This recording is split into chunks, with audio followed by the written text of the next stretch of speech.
Hello అండి అందరికీ. మీరు దేవుడి సామానానికి ఏం యూస్ చేస్తారు క్లీన్ చేయడానికి? నేనైతే సబీనా చింతపండు అయితే యూస్ చేస్తాను. సబీనా అనేది మనకి షాప్ దగ్గర దొరుకుతాయి అనమాట. అది 15 రూపీస్ ప్యాకెట్ ఉంటుంది, అర కేజీ ప్యాకెట్. అదైతే చాలా రోజులు అంటే చాలా రోజులు వస్తుంది. వెండి సామాను మాత్రం సబీనాతోనే క్లీన్ చేయాలి.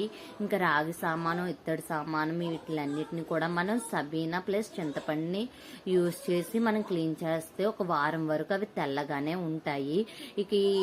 ఇప్పుడు ఆగస్ట్ నెల వచ్చిందంటే అందరూ సామాన్లు క్లీన్ చేసుకుంటారు కదా వరలక్ష్మి పూజ కోసం. అందుకోసమే ఎలా క్లీన్ చేయాలి ఏంటనేది నేను వీడియో చేశాను మీ అందరి కోసం.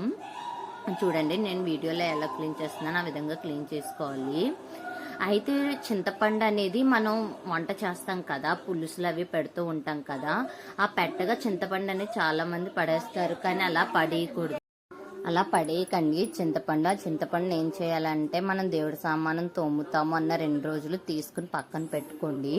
ఆ చింతపండు ఈ సబీనా కలిపి అయితే దేవుడి సామాన్లు అనేవి క్లీన్ చేయండి. రాగి సామాను, ఇత్తడి సామాను ఇవైనా కూడా చాలా అంటే చాలా నీట్గా ఉంటాయి. సబీనా స్మెల్ కూడా వస్తుంది బాగుంటాయి. ఈ విధంగా క్లీన్ చేసుకోవడం వల్ల మనకు 1 వీక్ వరకు కూడా సామానం అనేది నల్లగా అవ్వనమాట. నేను ప్రతి వెన్స్డే మాత్రం క్లీన్ చేస్తాను ఈ విధంగా. రోజు దీపం పెట్టినప్పుడు అయితే ఓన్లీ సబీనా పెట్టి, అంటే వీక్లీ ఒకసారి క్లీన్ చేస్తాను కదా, మరుసటి రోజు ఓన్లీ సబీనా పెట్టేసి తోమేసుకుంటాను. రాగి బిందె అయితే ప్రతి వీక్ క్లీన్ చేస్తాను. రాగి బిందెలో వాటర్ తాగడం చాలా మంచిదని చెప్తారు కదా, మా హస్బెండ్కి అలవాటు అనమాట ముందు నుంచి రాగి బిందెలో వాటర్ తాగడం అనేది.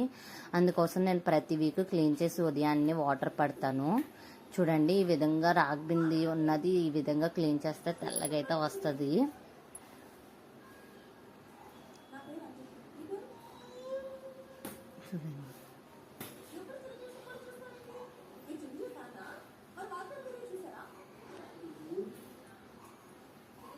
ఈ విధంగా మొత్తం అయితే క్లీన్ చేసుకోవాలి. క్లీన్ చేసుకుని నేనైతే మొత్తం అన్నీ క్లీన్ చేసేసుకున్నాను.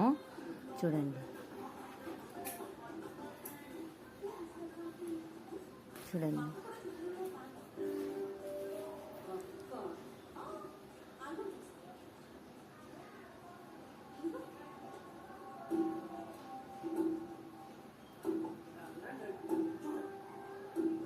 నేను ట్యాప్ దగ్గర అయితే క్లీన్ చేయను, మాకు సందులా ఉంటుంది, ఆ సందులో క్లీన్ చేసుకుంటాను కూర్చుని. ట్యాప్ దగ్గర నించోలేమని చెప్పేసి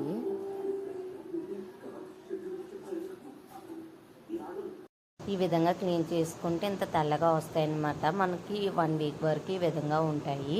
నా వీడియోస్ నచ్చితే లైక్ చేయండి, షేర్ చేయండి, కామెంట్ చేయండి, సబ్స్క్రైబ్ చేసుకోండి.